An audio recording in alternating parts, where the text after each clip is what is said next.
mandiri, berprestasi.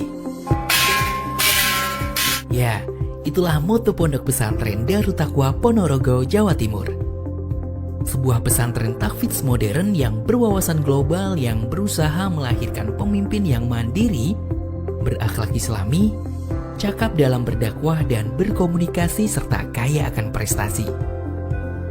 Di sini, selain pendidikan adab dan akhlak yang berkelanjutan, santri dan santriwati diajarkan penanaman nilai-nilai disiplin dan nasionalisme. Budaya dan kultur pesantren terus dijaga dan dibangun sebagai bagian proses pembangunan karakter santri yang soleh dan cinta tanah air. Pesantren Darut Taqwa didirikan dan diasuh oleh Kiai Haji Samsudin LC, seorang tokoh kiai di Ponorogo yang merintis sebuah lembaga pendidikan Islam setelah beliau menyelesaikan pendidikannya di Universitas Ummul Qura, Saudi Arabia. Berawal dari kegiatan belajar ilmu agama untuk anak-anak desa, hingga saat ini berkembang menjadi sebuah pondok pesantren tahfidz modern. Pesantren yang berdiri sejak tahun 2010 ini memiliki 2 jenjang sekolah, yaitu SMP IT dan SMA IT. Untuk pesantren putra berlokasi di Dusun Desan, Desa Pintu, Kecamatan Jenangan, Ponorogo. Sedangkan pesantren putri berada di Dusun Munung, Desa Bekare, Kecamatan Bungkal, Ponorogo. Kegiatan belajar mengajar di sini mengikuti kurikulum nasional, kurikulum JSIT, dan kurikulum khas Darut Taqwa. Di sini santri dituntut mampu memiliki kemampuan mempresentasikan dan mengkomunikasikan segala bidang ilmu yang sedang dipelajari. Kegiatan diskusi pendalaman materi bersama guru selalu dilakukan sehingga santri benar-benar memahami materi pelajaran yang diajarkan. Hal ini melahirkan banyak prestasi santri dan menjadikan SMA Darut Taqwa meraih banyak prestasi akademik. Mulai dari peringkat 1 SMA swasta terbaik di Kabupaten Ponorogo, peringkat 7 SMA, SMK, MA Negeri dan swasta terbaik se-Kabupaten Ponorogo, hingga masuk dalam daftar top 1000 sekolah terbaik nasional berdasar nilai UTBK versi LTMPT tahun 2023. Kemampuan santri dalam berbahasa Inggris juga terus dikembangkan sebagai sarana mereka meningkatkan interaksi dan wawasan global mereka di tingkat internasional. The language feature of procedural text. Sebagai bagian misi pesantren juga, penguasaan kemampuan bahasa Arab sebagai bahasa ibu dari Al-Quran juga terus ditingkatkan, agar para santri benar-benar mampu memahami dan melaksanakan isi Al-Quran dalam kehidupan sehari-hari. Penguasaan bahasa Arab ini sangat mendukung pula program kegiatan tahfidz para santri. Target capaian program takhusus tahfidz Quran santri Darut Taqwa yaitu 20 juz untuk jenjang SMP IT dan 30 juz untuk jenjang SMA IT. Setiap tahun, tingkat kemampuan santri yang mampu menyelesaikan hafalan Qurannya semakin meningkat. Ini yang menjadikan Darut Taqwa menjadi salah satu pesantren tahfidz percontohan di tingkat Jawa Timur. Untuk mewadahi bakat dan kreativitas santri, berbagai kegiatan ekstrakurikuler sebagai bagian pembelajaran non-akademik pesantren terus dikembangkan. Mulai dari kegiatan bela diri taekwondo, jujitsu, pencak silat, kegiatan pramuka, olahraga futsal, olahraga voli, dan olahraga memanah, serta kegiatan seni membatik di Pondok Putri. Untuk kegiatan pramuka, pesantren Darut Taqwa memiliki program unggulan pramuka Garuda dan kursus mahir tingkat dasar atau KMD, serta kursus mahir tingkat lanjutan atau KML. Melalui kegiatan ekstrakurikuler, alhamdulillah, banyak sekali prestasi yang diraih para santri Darut Taqwa, baik di ajang kompetisi tingkat daerah maupun di tingkat nasional. Kegiatan insidental pesantren juga sering dilakukan di Darut Taqwa. Mulai kegiatan muaskar dan LDK yang melatih ketahanan fisik dan disiplin para santri, kegiatan rihlah tamasya liburan santri, kegiatan haflah dan pentas seni akbar sebagai wadah kreativitas santri, hingga kegiatan peringatan hari santri yang setiap tahunnya dilakukan. Lingkungan pondok yang tenang, asri, dan luas membuat santri merasa nyaman dan fokus dalam kegiatan belajar sehari-hari. Untuk mendukung kegiatan santri, pesantren Darut Taqwa memberikan banyak fasilitas dan sarana. Mulai dari fasilitas layanan DT Mart sebagai minimarket pesantren yang menyediakan kebutuhan sehari-hari para santri. Disediakan pula perpustakaan dan laboratorium komputer untuk mendukung proses pembelajaran santri. Untuk kegiatan makan sehari-hari, disediakan kantin pesantren yang menyediakan menu-menu secara terjadwal yang terjaga kebersihan dan kualitasnya. Pesantren Darut Taqwa juga menjadi bagian mitra pemerintah dalam kegiatan pembinaan ketakwaan masyarakat di Kota Ponorogo. Kegiatan dan komunikasi antar tokoh lembaga pemerintah dan pesantren juga menjadi agenda kegiatan utama di Darut Taqwa. Kehadiran tamu tokoh ulama nasional dan internasional juga semakin meningkatkan kualitas Darut Taqwa secara global. Melalui program unggulan bimbingan studi ke luar negeri, para santri alumni Darut Taqwa telah tersebar melanjutkan pendidikannya di kampus-kampus ternama hingga kampus Al-Azhar Mesir. Untuk memfasilitasi para santri yang akan melanjutkan studi ke luar negeri, Darut Taqwa telah menjalin MOU kerjasama dengan beberapa lembaga. Mulai dari MOU kerjasama dengan Lembaga Taiwan Center Indonesia untuk program kuliah ke Taiwan, MOU kerjasama dengan Break Education Indonesia untuk program kuliah vokasi ke Jerman, dan MOU kerjasama dengan Ma'had Darul Wasilah Kairo untuk mahasiswa yang ingin melanjutkan studi ke Mesir. Alhamdulillah, lebih dari 10 tahun pesantren Darut Taqwa tumbuh dan berkembang.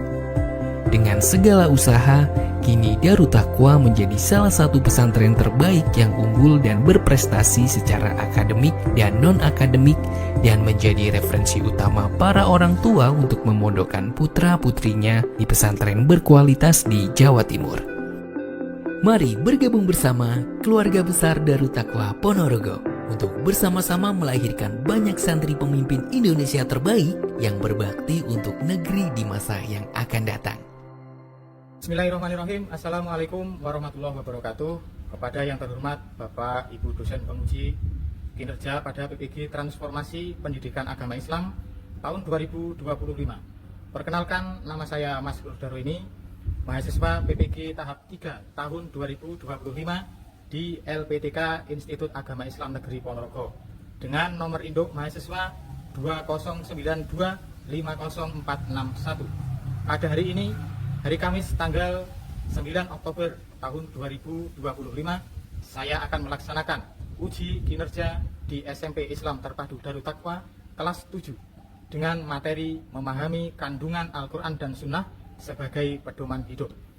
Terima kasih dan selamat menyaksikan. Wassalamualaikum warahmatullahi wabarakatuh. Bismillahirrahmanirrahim. Assalamualaikum warahmatullahi wabarakatuh.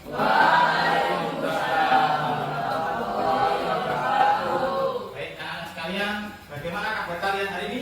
Alhamdulillah, luar biasa, tetap semangat, Allah Akbar. Kalian, alhamdulillah pada kesempatan pagi ini kita bertemu kembali dalam materi pendidikan agama Islam dan budi pekerti atau PAIBB. Tentunya hari ini hari Kamis tanggal 9 Oktober 2025. Namun sebelum kita masuk materi, akan saya bacakan dulu absensi kalian semua. Baik, untuk yang tidak hadir di kesempatan hari ini, apakah ada yang tidak hadir? Senadi. Ya. Jadi semua santri insya Allah masuk pada kesempatan hari ini, dan tentunya kalian sangat antusias untuk mengikuti pelajaran kita di pagi hari. Baik anak-anak sekalian, sebelum kita mengawali pelajaran, saya akan cek rangkaian kalian masing-masing. Sudahkah memakai seragam lengkap? Sudah. Ya. Sesuai dengan atribut sekolah kita di SMPT Darut Taqwa. Baik, anak-anak sekalian, untuk selanjutnya sebelum kita mengawali pembelajaran pagi ini, untuk menambah keberkahan ilmu kita, maka kita berdoa bersama-sama. Silakan dipimpin mungkin ketua kelas. Silakan dipimpin berdoa. Tidak berdoa. Tuhan tidak kepala dituduhkan. Mulai.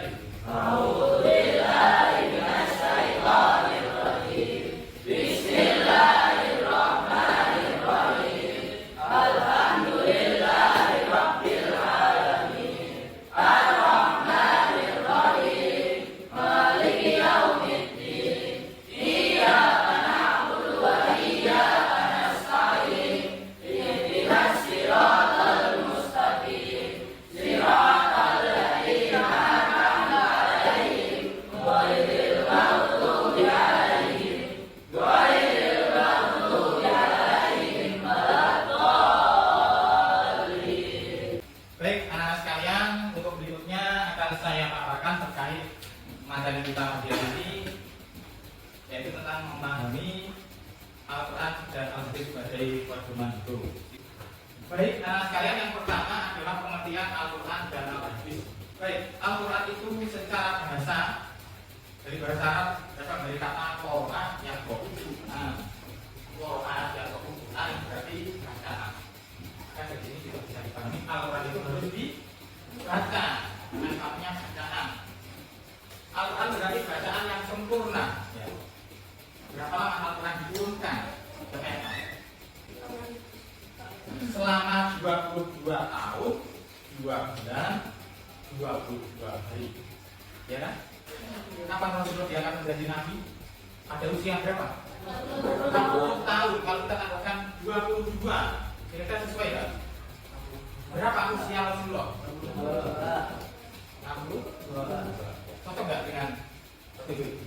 Jadi selama hidupnya itu Rasulullah menerima wahyu itu secara berangsur. Berangsur itu apa? Sedikit demi sedikit. Kenapa kok tidak langsung sehari selesai? Apa alasannya? Untuk menghafal, sahabat itu menghafal Al-Quran dulu ya. Dulu tidak ada istilahnya menulis di awal itu, tapi menghafal, dimasukkan ke dalam hafalan. Maka seluruh sahabat Nabi itu aku yakin semuanya hafal Al-Quran. Sedangkan hadis, kalau Al-Quran itu adalah bacaan, kalau hadis adalah maknanya kabar, hadis, berita, ya berita atau sesuatu yang baru, atau cerita atau riwayat dari Nabi Muhammad SAW. Jadi cerita yang itu terjadi ketika Rasulullah bersama dengan sahabat. Itu ada kejadian dan di situ Rasulullah menyampaikan hadisnya. Nah, itu adalah pengertian hadis. Jadi hadis itu bisa bermakna perkataan, perbuatan atau perkataan Rasulullah. Terkait pembukuan hadis itu baru dimulai ketika Khalifah Utsman bin Affan. Jadi Khalifah Utsman bin Affan itu baru menginstruksikan untuk menulis hadis. Kenapa harus ditulis? Kenapa harus ditulis hadis itu? Agar tidak dihilang. Berikutnya, kemudian Abu Bakar Muhammad bin Syihab adalah ulama besar pertama kali yang menunjukkan hadis. Selanjutnya, hadis dibedakan menjadi 3. Yang pertama hadis qauli. Apa itu hadis qauli? Perkataan. Jadi perkataan Rasulullah. Jadi semua ucapan atau sabda Rasulullah itu namanya hadis qauli. Contohnya bagaimana? Dalam riwayat Imam Muslim, Rasulullah bersabda, mukmin satu dengan mukmin lain itu bagaikan sebuah bangunan. Apa itu bangunan? Sesuatu yang berdiri kokoh. Sesuatu yang berdiri itu tidak dapat berdiri sendiri tanpa adanya fondasi. Yang tadi lagi ada atap dan seterusnya. Jadi mukmin satu dengan mukmin lain itu seperti bangunan. Jangan saling mengejek, jangan saling marahi, jangan saling bermusuhan. Berikutnya yang kedua adalah hadis fi'liyah. Hadis fi'liyah adalah perbuatan atau perilaku Nabi. Jadi contoh dari hadis fi'liyah itu adalah Nabi meneruskan sahabat ketika sebelum melaksanakan sholat. Seperti kalian pernah dengar ucapan imam sholat sebelum memulai sholat. Sawu sufufakum, fakinna tasbiyata sufufi minta amis sholat putuskan barisan. Jadi itu adalah termasuk hadis fi'li. Jadi Rasulullah mencontohkan itu pada sahabat. Berikutnya adalah hadis takriri. Hadis takriri adalah pernyataan atau persetujuan Rasulullah kepada sahabatnya. Misalnya dalam hadis berikut ini, kami para sahabat melakukan sholat 2 rakaat sesudah matahari terbenam atau sebelum sholat maghrib. Siapa yang pernah melakukan sholat rohiyah maghrib? Semuanya. Nah, dan itu pernah terjadi ketika zaman Rasulullah. Nah, Rasulullah melihat apa yang sahabat lakukan, tetapi beliau tidak melarang dan tidak menyuruh. Nah, itu berarti hadis. Apa yang terakhir?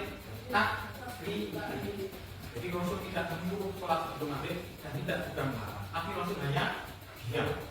Diam berarti tapi Rasulullah mengiyakan.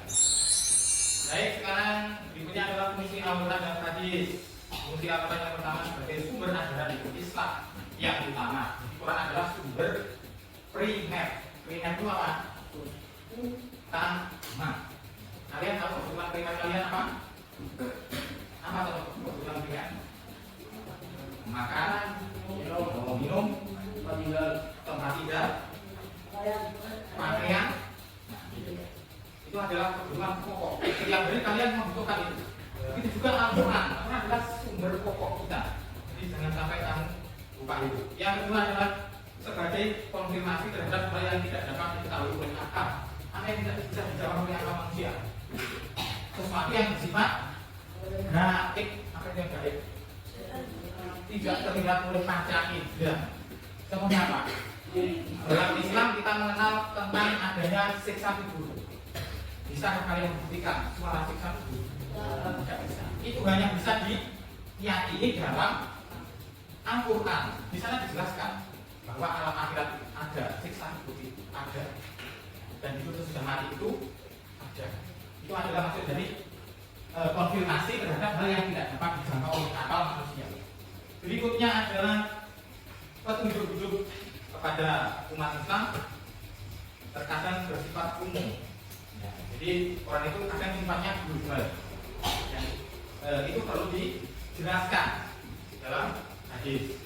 Berikutnya adalah sebagai pengoreksi terhadap ajaran masa lalu. Nah, kitab Al-Quran itu didasarkan pada urutan terakhir sesudah adanya kitab-kitab Samawi. Ada kitab milik Nabi Isa, kitab namanya Injil. Nah, itu sudah datang sebelum Quran datang.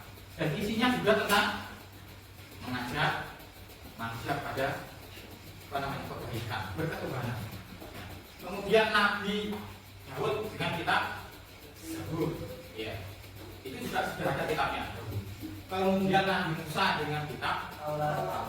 Jadi kitab Quran itu sebagai penyempurna dari kitab sebelumnya. Kalau Quran sudah ada, maka jangan membahas kitab sebelumnya, karena yang sebelumnya itu perlu penyempurna. Jadi Quran adalah kitab yang paling sempurna. Berikutnya adalah fungsi hadis terhadap Al-Quran. Ya, yang pertama adalah mengumpulkan hukum yang sudah ada. Jadi hadis itu menguatkan hukum yang sudah ada. Contohnya begini, dalam Quran itu dijelaskan tentang perintah untuk berpuasa. Siapa yang hafal surat? Surat apa itu? Al-Baqarah. Ya. Bismillahirrahmanirrahim. Ya ayyuhalladzina amanu kutiba alaikumus syiyam. Siap. Puasa apa maksudnya?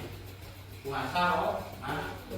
Pertanyaannya, apakah dalam surat itu dijelaskan tata cara puasa? Ada atau tidak? Kamu temukan atau tidak? Yang jelas belum detail. Nah, dalam hadis Rasulullah menyampaikan berpuasa kalian ketika melihat hilal. Apa yang hilal? Bulan ketika masih kondisi di tanggal muda, itu namanya hilal. Dan berbuka kalian ketika melihat hilal. Hilal itu adalah rembulan. Jadi Rasulullah itu mengisyaratkan kalau kamu ingin mengetahui tanggal pertama bulan puasa, lihatlah hilal juga. Nampak atau tidak? Kalau nampak silakan puasa. Ya. Ketika mau Idul Fitri, lihatlah lagi hilal. Silakan hilalnya nampak. Terus nampak berarti silakan kalian menyudahi puasa. Itu maksud daripada menjelaskan Al-Quran yang masih bersifat global. Berikutnya adalah merinci ayat Al-Quran yang bersifat global itu seperti tadi sama. Berikutnya adalah menetapkan hukum yang belum terdapat dalam Al-Quran. Hukum yang masih bersifat samar, yang masih kurang jelas, bisa dijelaskan dalam hadis. Yang terakhir membatasi keumuman ayat Al-Quran. Selanjutnya kita masuk amalan julukannya Al-Quran yang diantaranya adalah kehidupan manusia menjadi terpimpin dengan petunjuknya. Jadi dengan Quran ini kehidupan manusia akan terarah, ya. Kehidupan berkeluarga, kehidupan bernegara, semuanya akan menjadi tertata. Berikutnya adalah dari segi akidah dapat menjaga kemurnian iman, ya. Memberikan pada tauhid. Kemudian dari segi ibadah adalah mengetahui aturan yang benar sesuai seorang hamba kepada Allah. Selanjutnya dari segi muamalah sama manusia kita akan mengetahui batas-batas norma yang harus kita lakukan.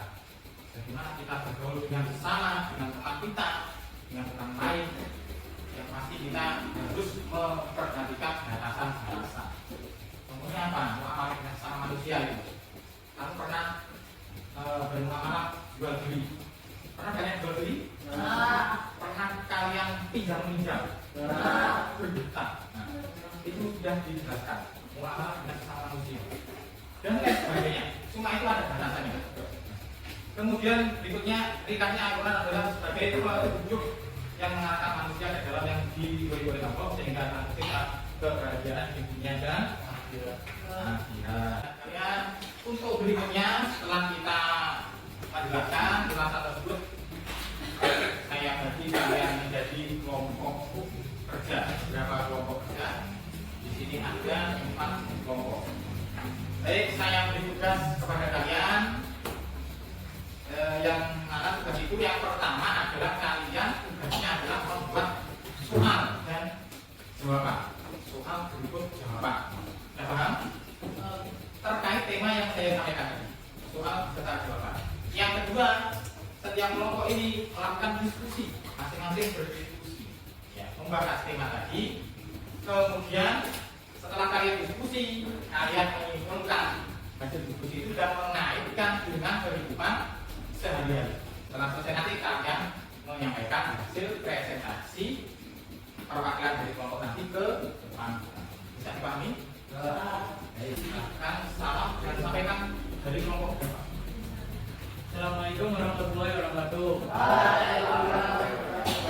Perkenalkan, kami dari kelompok 2 akan membacakan contoh menerapkan dalam kehidupan sehari-hari. Yang pertama, menaati aturan lalu lintas. taat terhadap peraturan lalu lintas. Untuk apa kita taat peraturan lalu lintas?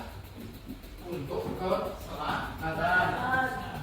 Kemudian yang berikutnya, Membayar pajak dengan jujur, karena itu bagian dari tanggung jawab warga negara. ya, itu contoh dalam kehidupan sehari-hari. Taat membayar pajak. Berikutnya, Mengikuti keputusan umum aturan berdoa, tidak mendahului dalil. ya, disiplin ya. Ketika sholat berjamaah. Berikutnya, Penyelesaian perselisihan keluarga dan ya, jika kalian berselisih dalam keluarga, silakan diselesaikan secara musyawarah. Bisa diterima? Silakan kelompok 2. Baik, terima kasih untuk kelompok 2. Kita beri tepuk tangan. Dari tema yang kita bahas pada pertemuan pagi hari ini, insya Allah sudah banyak hal yang kalian terima dan semoga bisa kalian amalkan atau praktekkan dalam kehidupan sehari-hari ini. Baik, untuk selanjutnya kita memberikan kesimpulan dari tema yaitu menelaah kandungan daripada Al-Quran dan Sunnah yang sebagai rujukan tadi sudah kita sampaikan dalam surat An-Nisa ayat 59 dan surat An-Nahl ayat 64 yang intinya adalah mari kita bersama-sama taat kepada Allah, kepada Al-Quran, karena Quran adalah sumber utama sebagai pedoman hidup umat muslim. Ya. Yang kedua, mari kita mengikuti sunnah Nabi atau yang kita sebut dengan kebajikan dari Rasulullah Shallallahu Alaihi Wasallam. Karena itu adalah sumber kedua yang melengkapi daripada Al-Quran. Yang ketiga, mari kita mentaati ulil amri atau pemerintah. Siapapun atas kita, orang tua kita, kepala sekolah ataupun pemerintah, mari kita ikuti selama dia dalam hal kebaikan. Garis besarnya selama perintah itu nah, dan kita harus menolak ketika perintah itu salah atau dalam hal maksiatan. Ya. Insya Allah kalian sudah bisa memahami dari materi pagi hari ini. Ya, insya Allah kalian semua paham. Baik, anak-anak sekalian, mungkin sampai di sini untuk pertemuan kita kali ini. Mungkin selama mendampingi kegiatan belajar pagi hari ini banyak kekurangan dan banyak kesilapan. Tentunya saya mohon maaf yang besar-besarnya dan sampai jumpa di pertemuan berikutnya. Marilah bersama-sama kita tutup kegiatan belajar hari ini dengan membaca Alhamdulillah dan Kafaratul Majlis.